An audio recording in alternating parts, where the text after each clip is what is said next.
India news गुजरातનું ખાસ bulletin આપણું ગુજરાત સમાચારની શરૂઆત કરીશું મહેસાણાથી। તો મહેસાણા જિલ્લાના અનંત અનાદિ વડનગર ખાતે રાજ્ય કક્ષાના યોગ દિવસની શર્મિષ્ઠા તળાવ ખાતે મુખ્યમંત્રી ભૂપેન્દ્ર પટેલની ઉપસ્થિતિમાં ઉજવણી કરવામાં આવી હતી। આજના યોગ દિવસમાં મુખ્યમંત્રી ભૂપેન્દ્ર પટેલ, આરોગ્ય મંત્રી ઋષિકેશ પટેલ, ગુજરાત યોગ બોર્ડના ચેરમેન શિશુપાલ સેવક હાજર રહ્યા હતા। ઊંઝાના ધારાસભ્ય કિરીટ પટેલ, ખેરાલુ ધારાસભ્ય સરદાર ચૌધરી, મહેસાણા જિલ્લા પંચાયત પ્રમુખ તૃષા પટેલ હાજર રહ્યા હતા। સર્વે યોગ શિબિરાર્થીઓને મુખ્યમંત્રી ભૂપેન્દ્ર પટેલ, આરોગ્ય મંત્રી ઋષિકેશ પટેલે સંબોધ્યા હતા। વિશાખાપટ્ટનમથી વડાપ્રધાન નરેન્દ્ર મોદીના જીવંત પ્રસારણને ઉપસ્થિત તમામ શિબિરાર્થીઓએ માણ્યું હતું।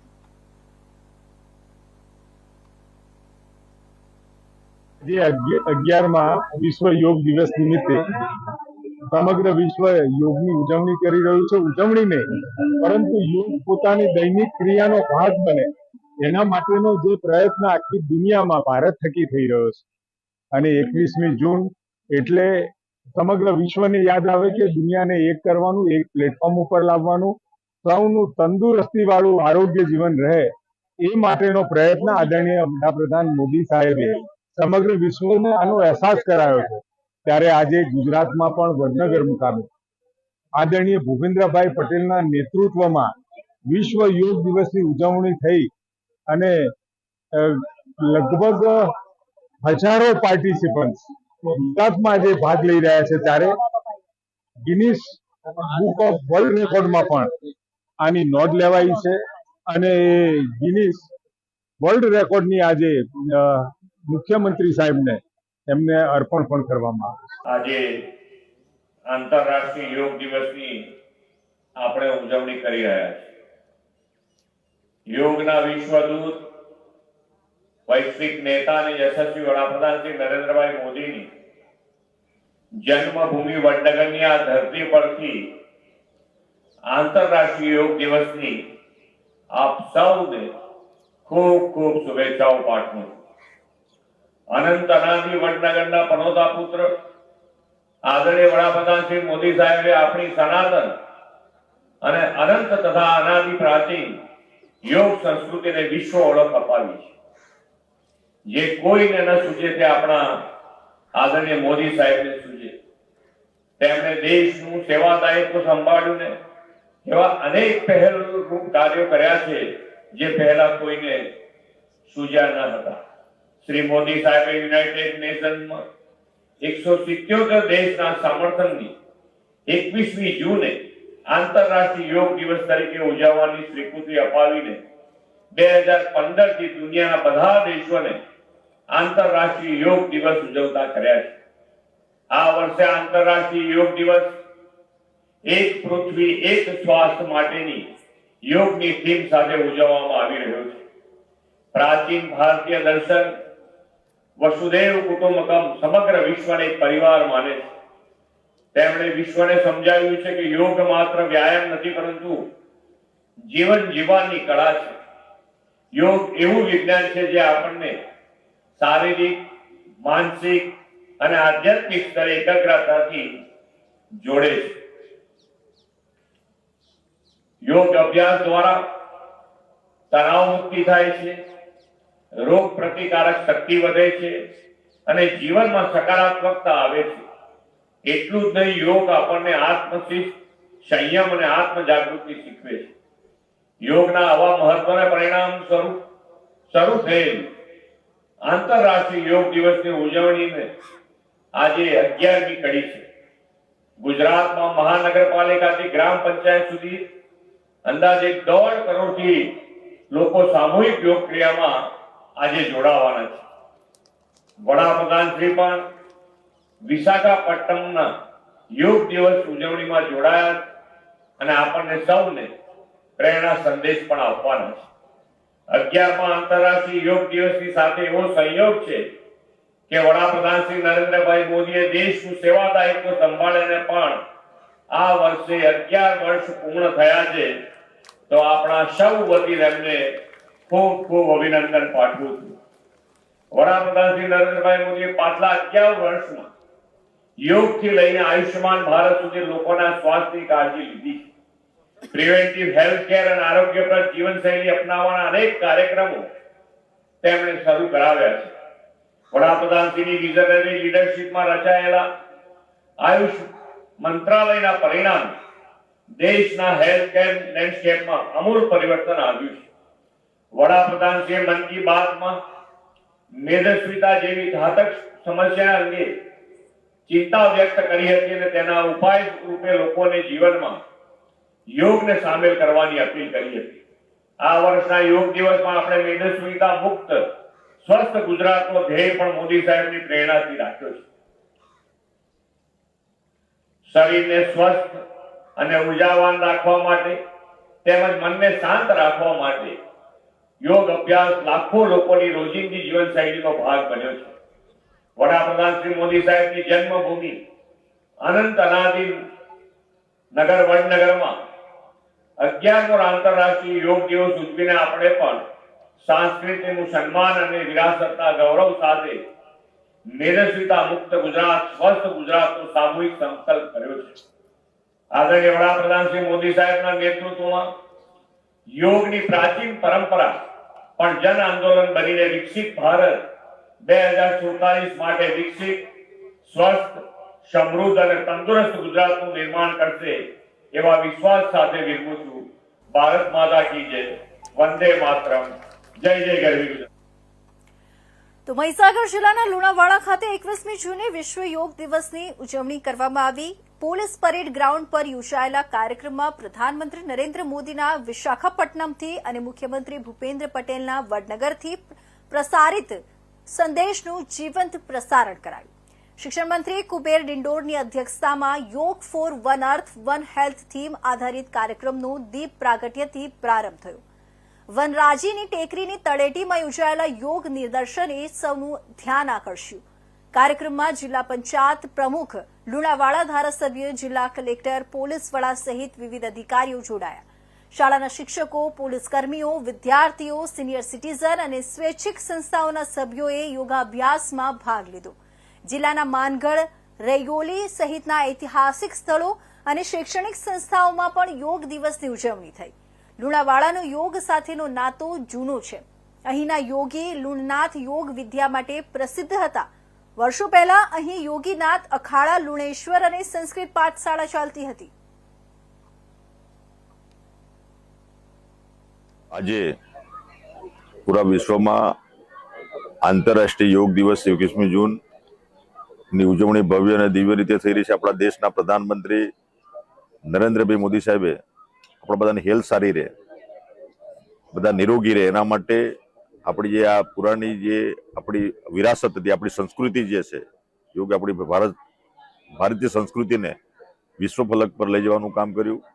સન્માનીય દેશના પ્રધાનમંત્રી નરેન્દ્રભાઈ મોદી સાહેબે જ્યારે 11 ડિસેમ્બર 2014માં આ જે પ્રસ્તાવ સંયુક્ત રાષ્ટ્ર સંઘમાં જ્યારે મૂક્યો અને 193 દેશોનો આ જે સમૂહ છે એમાં 177 દેશે સર્વસંમતિથી બહુમતીથી પસાર કરીને આંતરરાષ્ટ્રીય યોગ દિવસ તરીકે ઉજવવાનું નક્કી કર્યું। ને આજે આપણા પૂરા વિશ્વમાં આપણી જે ભાષા અને સંસ્કૃતિથી ઉપર ઉઠીને એકતા અને વિશ્વ બંધુત્વનો જે સંદેશ આપવાનું કામ આ યોગના માધ્યમથી પૂરા વિશ્વમાં થઈ રહ્યું છે। અને એનાથી આપણા દેશના પ્રધાનમંત્રી જે એક પૃથ્વી અને એક સ્વાસ્થ્યની બાબતને પણ પ્રાધાન્ય આપ્યું છે। અને આપણા ગુજરાતના માનનીય મુખ્યમંત્રી શ્રી ભૂપેન્દ્રભાઈ પટેલ સાહેબે ચાલુ વર્ષે મેદેસ્વીતા મુક્ત આપણું ગુજરાત બને એના માટેના પણ પ્રયત્નો કર્યા છે। અને યોગ એ આપણા આત્મા, શરીર અને મનને શાંતિ માટેનું આ એક અભિયાન છે।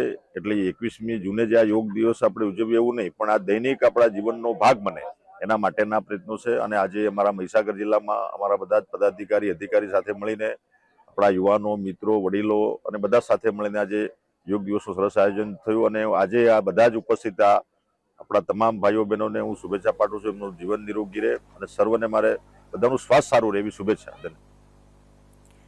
તો બનાસકાંઠા જિલ્લાના 14 તાલુકાઓમાં આવતીકાલે રવિવારે ગ્રામ પંચાયતના સરપંચ અને સભ્યપદ માટે મતદાન યોજાવાનું છે, જેમાં 303 ગ્રામ પંચાયતોમાં સામાન્ય ચૂંટણી, 19માં પેટા ચૂંટણી તેમજ 59 પંચાયત સમરસ થઈ છે, જેમાં 930 સરપંચ અને 4550 સભ્યપદના ઉમેદવાર માટે કુલ 6,48,211 મતદારો મતદાન કરશે, જેને લઈ પાલનપુર એન્જિનિયરિંગ કોલેજ ખાતેથી મતપેટીઓ સાથે બૂથ ઉપર સ્ટાફને રવાના કરવામાં આવ્યો છે.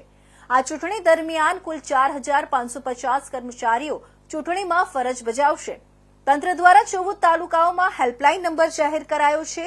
આવતીકાલે રવિવારે સવારે 7 વાગ્યાથી સાંજે 6 વાગ્યા સુધી મતદાન પ્રક્રિયા હાથ ધરવામાં આવનાર છે. તેમજ મતદાન પૂર્ણ થયા બાદ મતપેટીઓ સ્ટ્રોંગ રૂમમાં રાખવામાં આવશે. તેમજ 25 જૂનના રોજ જગાણા એન્જિનિયરિંગ કોલેજ ખાતે મતગણતરી હાથ ધરવામાં આવશે, જે તંત્ર દ્વારા જણાવવામાં આવ્યું છે. પાલનપુર તાલુકાના ગ્રામ પંચાયતોની સામાન્ય અને પેટા ચૂંટણી અંતર્ગત ડિસ્પેચિંગની કામગીરી થઈ રહી છે. આ કામગીરી સંદર્ભે હાલ આપણો જે નિયુક્ત સ્ટાફ છે એ બધો હાજર છે. સાથે સાથે પોલિંગ સ્ટાફને આજે રવાના કરવાનો છે ચૂંટણી પ્રક્રિયાની જરૂરી તમામ સામગ્રી સાથે. આજે અંદાજિત 250 જેટલો પોલિંગ સ્ટાફ, જેમાં presiding officer, polling officer, first polling officer, મહિલા પોલિંગ ઓફિસર અને પટ્ટાવાળાશ્રી, આ રીતે દરેક મતદાન મથક દીઠ પોલિંગ સ્ટાફ અહીંથી મતદાન સામગ્રી લઈ અને જે ડેડિકેટેડ વેહિકલ નક્કી કરવામાં આવેલા છે સુરક્ષા સાથેના, એમાં આજે પોતાના મતદાન મથકોએ રવાના થશે. ટોટલ 4 ઝોન રૂટ બનાવવામાં આવેલા છે અને 34 મતદાન મથકો છે.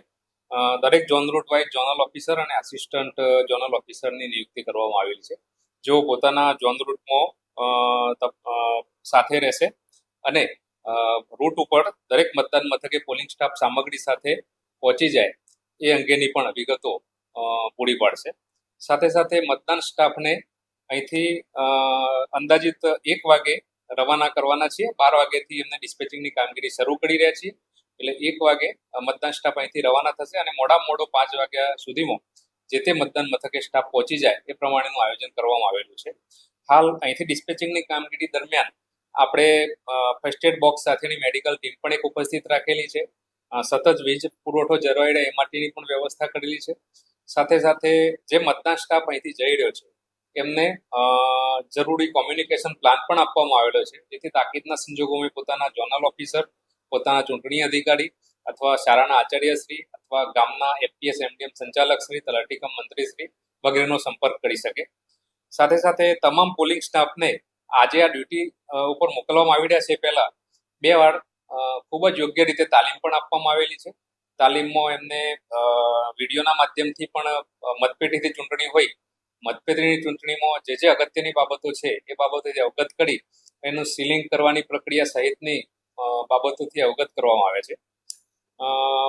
મતદાનની પ્રક્રિયા આવતીકાલે સવારેથી શરૂ થશે અને મતદાન પૂર્ણ થયે સાંજે તમામ પોલિંગ સ્ટાફ એમના ફાળવેલા રૂટ મુજબની બસોમાં સુરક્ષા સાથે પરત રિસીવિંગ માટે અત્રેના રિસીવિંગ સેન્ટર એટલે કે જગાણા એન્જિનિયરિંગ કોલેજના માઇનિંગ બિલ્ડિંગમાં પરત આવશે. આવતીકાલે રિસીવિંગ અંદાજિત સાંજે 7-7:30 આસપાસથી શરૂ થશે અને મોડામાં મોડું 9 થી 10 વાગ્યાની આસપાસમાં આ કામગીરી અમે ખૂબ જ સુચારુ રૂપે પૂર્ણ કરીશું અને સીલબંધ પેટીઓ સ્ટ્રોંગ રૂમમાં સુરક્ષા સાથે અને વિડીયોગ્રાફી સાથે જમા કરીશું. તારીખ 25મી જૂનના રોજ મતગણતરી થવાની છે. મતગણતરી પણ આ જ જગ્યાએ એટલે કે mining building Jagana engineering college ખાતે થવાની છે અને એ માટેની પણ જરૂરી પૂર્વ તૈયારીઓ શરૂ કરવામાં આવેલી છે. તો મહીસાગર જિલ્લામાં આવતીકાલે જિલ્લાના 6 તાલુકાની 200 ગ્રામ પંચાયતમાં સામાન્ય અને પેટા ચૂંટણી યોજાશે, જેમાં 99 બેઠકો પર સરપંચ પદ માટે 973 વોર્ડ સભ્યો માટે ચૂંટણી થશે. કુલ 2,29,000 મતદારો મતદાન કરશે, જેમાં 1,16,000 પુરુષ અને 1,12,000 મહિલા મતદારો છે. આવતીકાલે સવારે 7 થી સાંજે 6 વાગ્યા સુધી મતદાન થશે અને મતગણતરી 25 જૂને હાથ ધરાશે. સમગ્ર જિલ્લાના 6 તાલુકામાં યોજાનાર મતદાન માટે જરૂરી મતપેટીઓ સહિતની સામગ્રીની ડિસ્પેચિંગ પ્રક્રિયા આજરોજ હાથ ધરવામાં આવી હતી, જેમાં લુણાવાડા તાલુકામાં યોજાનાર ગ્રામ પંચાયત ચૂંટણી માટે મતપેટીઓ સહિતની સામગ્રીની ડિસ્પેચિંગ પ્રક્રિયા Lunawada arts, science and commerce college ખાતેથી કરવામાં આવી હતી.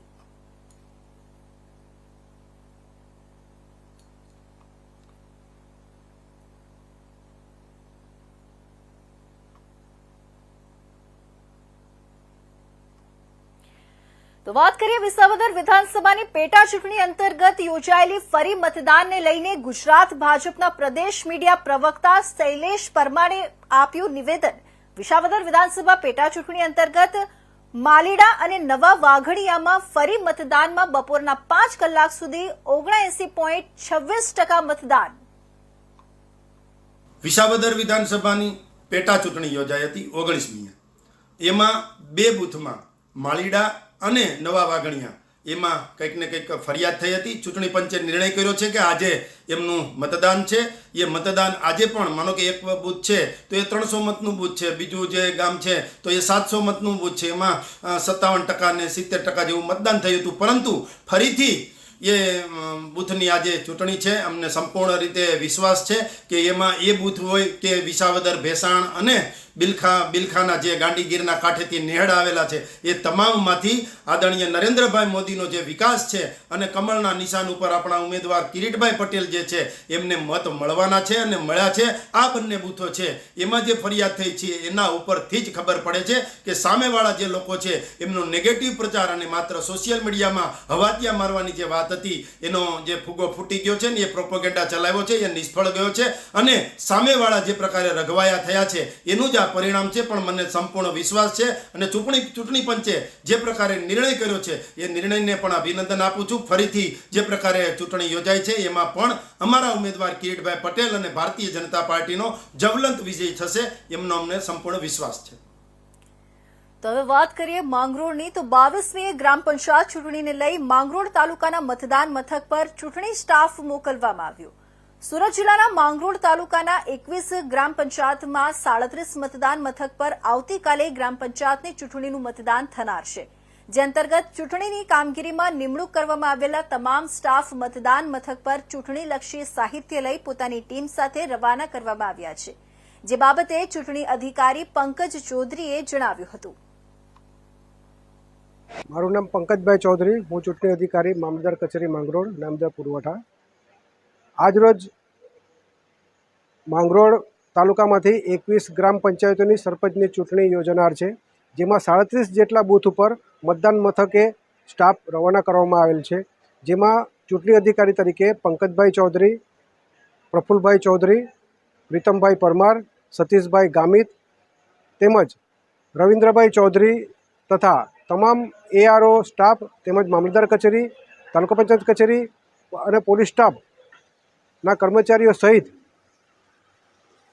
સ્ટાફને બૂથ ઉપર જવા માટે આજરોજ રવાના કરેલ છે. ત્યારબાદ આવતીકાલે સવારે 7 થી સાંજના 6 કલાક દરમિયાન જે તે બૂથ ઉપર મતદાન થનાર છે. ત્યારબાદ રિસીવિંગ સેન્ટર SP મદ્રેસા હાઈસ્કૂલ પર. તો આગળ વાત કરીએ સુરેન્દ્રનગરની. તો સુરેન્દ્રનગર જિલ્લામાં હત્યા થવી એ કોઈ મોટી ઘટના નથી.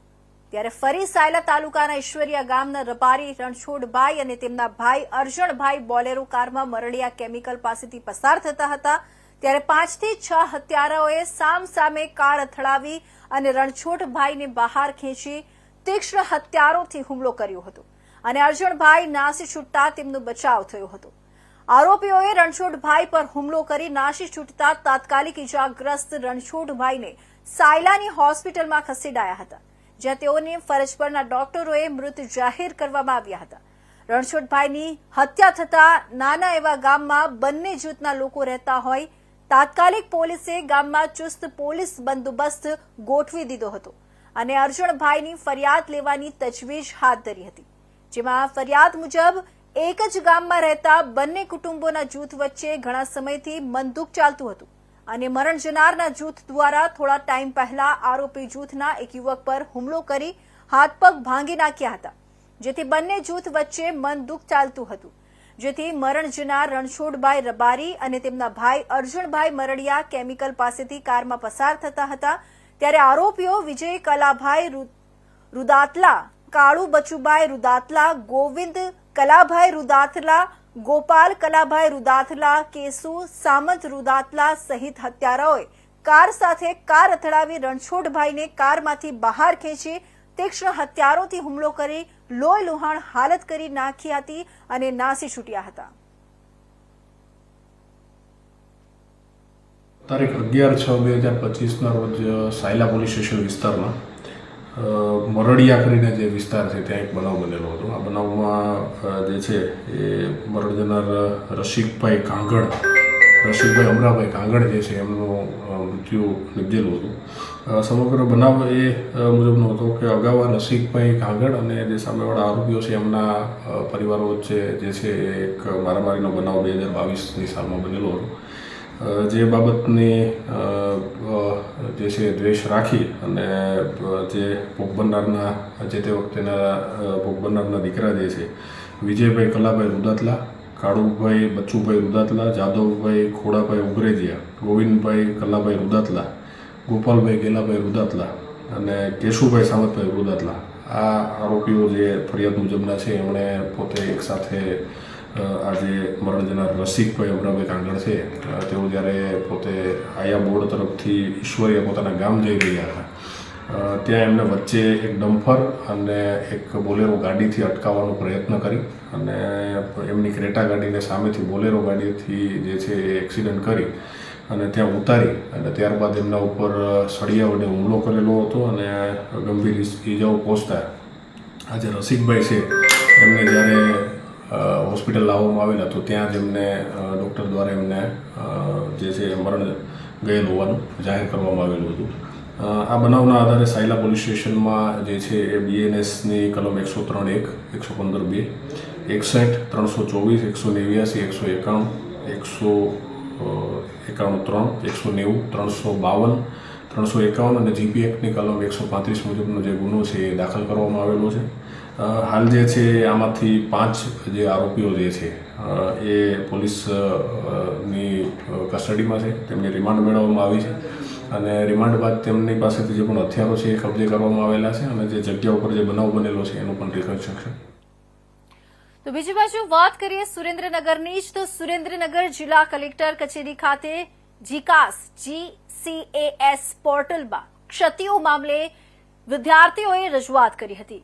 GCAS પોર્ટલમાં આવનાર વર્ષમાં ખાનગી વિશ્વવિદ્યાલયો સમાવેશ કરવા વિદ્યાર્થીઓએ રજૂઆત કરી હતી. ચાલુ વર્ષની પણ પ્રવેશ પ્રક્રિયા મોક રાઉન્ડ દ્વારા ઝડપથી પૂર્ણ કરવાની માંગ કરાઈ હતી. GCAS પોર્ટલ હેઠળ પ્રવેશ પ્રક્રિયા ધીમી ચાલતી હોવાથી વિદ્યાર્થીઓ પ્રવેશથી વંચિત રહે એવી શક્યતાઓ છે. તાત્કાલિક તમામ ક્ષતિઓ દૂર કરવાની માંગ કરી હતી. મારું નામ યશરાજસિંહ સોલંકી, નગર સહમંત્રી સુરેન્દ્રનગર. અખિલ ભારતીય વિદ્યાર્થી પરિષદ ગુજરાત પ્રદેશ દ્વારા GCAS પોર્ટલની ઘણી બધી ખામીઓને લઈને છેલ્લા 1 વર્ષથી ઘણી બધી રજૂઆતો કરવામાં આવે છે. ત્યારે અખિલ ભારતીય વિદ્યાર્થી પરિષદ સુરેન્દ્રનગર દ્વારા આજે જિલ્લા કલેક્ટરના માધ્યમથી ઋષિકેશભાઈ પટેલને આવેદનપત્ર આપવામાં આવે છે કે ઘણી બધી જે GCAS પોર્ટલની ખામીઓ છે કે અંતરિયાળ વિસ્તારમાં જે વિદ્યાર્થીઓ રહેતા હોય છે ગામડાઓમાં ને એમાં ઘણા બધા વિદ્યાર્થીઓ જે GCAS પોર્ટલથી વંચિત રહી જાય છે. એટલે વિદ્યાર્થી પરિષદની આજે માંગ છે જિલ્લા કલેક્ટરના માધ્યમથી ઋષિકેશભાઈ પટેલ સાહેબ, શિક્ષણ મંત્રી સાહેબને, કે જે પ્રાઇવેટ યુનિવર્સિટીઓ છે ગુજરાતની અંદર એ પ્રાઇવેટ યુનિવર્સિટીઓને GCAS પોર્ટલ અંદર આવરી લેવામાં આવે અને જે પણ પ્રાઇવેટ યુનિવર્સિટીઓ અને જે સરકારી યુનિવર્સિટીઓ છે જેના પરિણામો હજી બહાર કરવામાં આવ્યા નથી તો એના પરિણામોને ત્વરિત ધોરણે રજૂ કરવામાં આવે, બહાર પાડવામાં આવે, જેથી કરીને જે વિદ્યાર્થીઓને હજી પ્રવેશ પ્રક્રિયા બાકી છે તેને પ્રવેશ તાત્કાલિક ધોરણે થઈ જાય. અને જે મોક રાઉન્ડ GCAS પોર્ટલ દ્વારા બહાર પાડવામાં આવ્યા છે એ મોક રાઉન્ડની સંખ્યા વધારવામાં આવે અને જેથી કરીને સહેલાઈથી વિદ્યાર્થીઓ પોતાનું એડમિશન કોલેજમાં લઈ શકે. જયદીપ રામાનુજ, અત્યારે પ્રાંત એસએફએ સહસંયોજકનો દાયિત્વ. તો વારંવાર જે GCAS પોર્ટલની અંદર ખામી સર્જાય છે તેને લઈને આજે સમગ્ર ગુજરાતભરની અંદર કલેક્ટરશ્રીના માધ્યમથી સરકારને આવેદનપત્ર આપવામાં આવ્યું છે અને અમારી માંગ છે કે જો આ અમારી માંગ પૂરી કરવામાં નહીં આવે તો આગામી સમયમાં વિદ્યાર્થી પરિષદ દ્વારા સમગ્ર ગુજરાતભરની અંદર ઉગ્રમાં ઉગ્ર આંદોલન કરવામાં આવશે. તો વાત કરીએ કામરેજની. કામરેજના ખોરવાડ નજીક તાપી નદીના બ્રિજ પર ગંભીર ટ્રાફિક સમસ્યા સર્જાઈ છે. બ્રિજના જોઈન્ટ પર લગાવેલી લોખંડની પ્લેટ ખસી જવાના કારણે વાહન ચાલકોને મુશ્કેલીનો સામનો કરવો પડી રહ્યો છે. શિક્ષણ પ્રધાને બ્રિજનું નિરીક્ષણ કર્યું અને હાઈવે ઓથોરિટીના અધિકારીઓને તાત્કાલિક સમારકામ કરવાની સૂચના આપી. નેશનલ હાઈવે નંબર 48 દેશની મહત્વપૂર્ણ લાઇફલાઇન છે. કામરેજ તાપી બ્રિજ પર નેશનલ હાઈવેનો આ તાપીના બ્રિજ પર 2 સ્પાન વચ્ચેનો જે ગેપ મોટો થયો છે ત્યાં લોખંડની પ્લેટ ટેમ્પરરી સોલ્યુશન માટે નાખી, પણ એ પણ ખસી જાય છે. તો આજે નેશનલ હાઈવેના તમામ અધિકારીઓને, અમારા પોલીસ ડિપાર્ટમેન્ટના અધિકારી, કલેક્ટર વિભાગના પ્રાંત ઓફિસર વગેરે અમે આવીને સ્થળ વિઝિટ કર્યું છે ને કોઈ પણ એક્સિડન્ટલી કાંઈ પ્રોબ્લેમ ના આવે એથી જલ્દીમાં જલ્દી આને રિપેરિંગ કરે, અને જ્યારે પણ પહેલો હાઈવે શરૂ થઈ જાય ત્યારે પૂર્ણ ટ્રાફિક બંધ રહે ત્યારે પરમેનન્ટ સોલ્યુશન માટેની પણ સૂચના આપવામાં આવી છે. આ એક નેશનલ હાઈવેની ખૂબ મહત્ત્વનો રોડ છે અને તાપી બ્રિજ છે એનો આ પ્રશ્ન છે, અને એના હિસાબે ઘણા તો આ હતા અત્યાર સુધીના હાલના બુલેટિનના મહત્વના સમાચાર. નવા સમાચારો સાથે ફરી મળીશું. ત્યાં સુધી જોતા રહેજો ઇન્ડિયા ન્યૂઝ.